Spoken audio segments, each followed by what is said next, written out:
Kelly just called and goes, "You have to get down to Sioux Falls now. It's going to be all time." He surfed from dawn to dark, but he would run in to grab a sandwich and run back, and as he'd run by, he'd be like, "If I could repeat this day for the rest of my life, I would."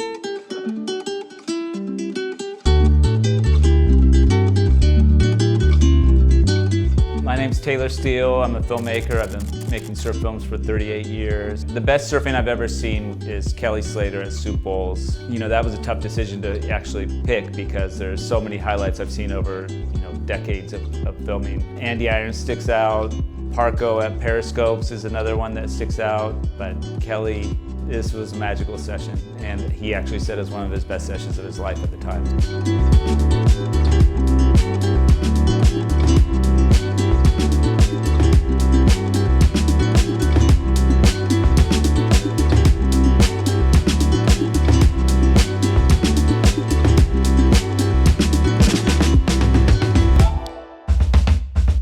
The actual getting to this session for me was very difficult. I was in the Caribbean filming with a different crew, Benji Wedley, Tim Curran, and Ozzy Wright.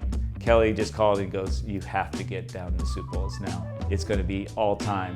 And so then I started looking at logistics, had to talk the other crew into joining Kelly. Took 5 flights to get there. It was super expensive. I actually had a 6-month-old baby with me as well. We had to do this milk run of just like these little flights, layovers, little flight, layover. We had to hit every island on the way down. Land at 10 p.m. at night, and the next day wasn't that great, and then all of a sudden it just was epic conditions for 5 days straight.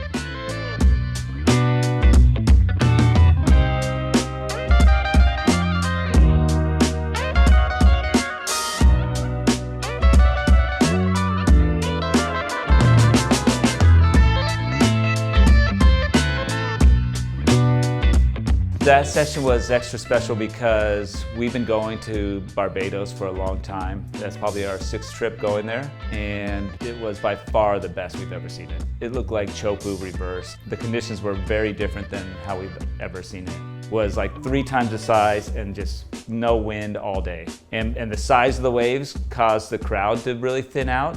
He just knows that wave inside and out, and the way it bends towards him, so he's able to sort of put his power against the power of the wave is a really interesting dynamic.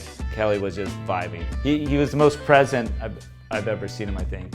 It was just a bizarre, lucky sort of swell.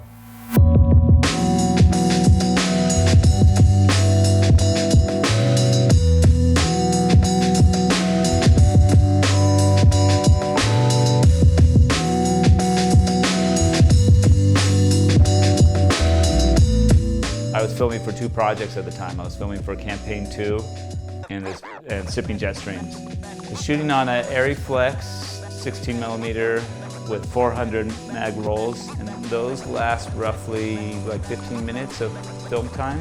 Logistically, it's not, you gotta really time, you gotta watch your roll and make sure that you're not gonna run out during a good one.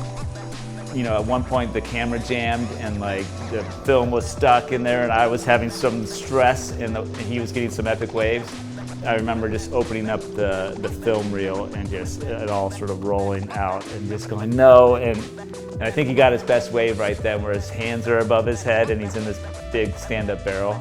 Dustin Humphrey was a photographer on that trip and he shot it. It's the cover of like Kelly's book that he released. It's an awesome shot. I was right next to him filming it. I saw it through the viewfinder, but it didn't come out. There were some highs and lows within that for me.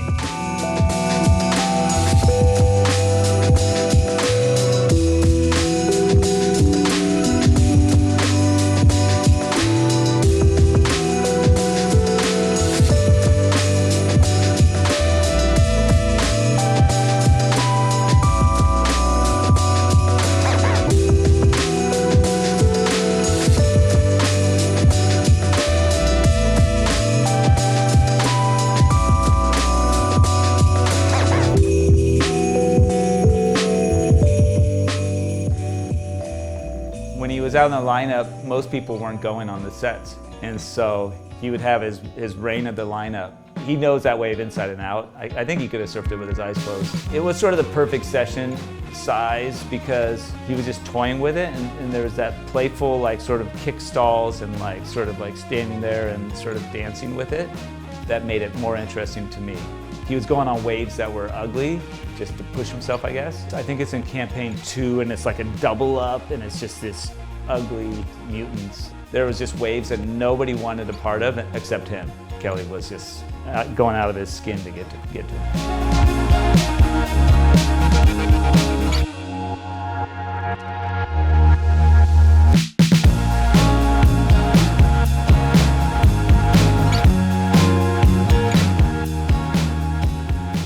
Everybody was undergunned. If they knew the swell was going to be that big, they would have brought boards that were much bigger. The real issue was Kelly was breaking like 3 boards a day. Kelly probably broke like 8 boards during that time, and he only brought 5.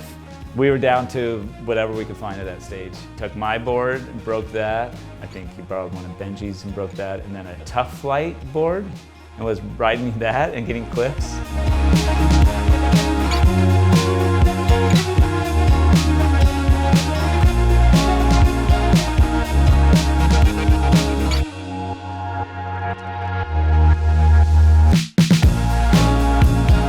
For me, it's almost like a pinnacle of like my filmmaking and our relationship filming, because it was like his favorite wave, the best he's ever seen it, I'm filming it and a part of it too. After 6 times of going there and finally like got this perfect session.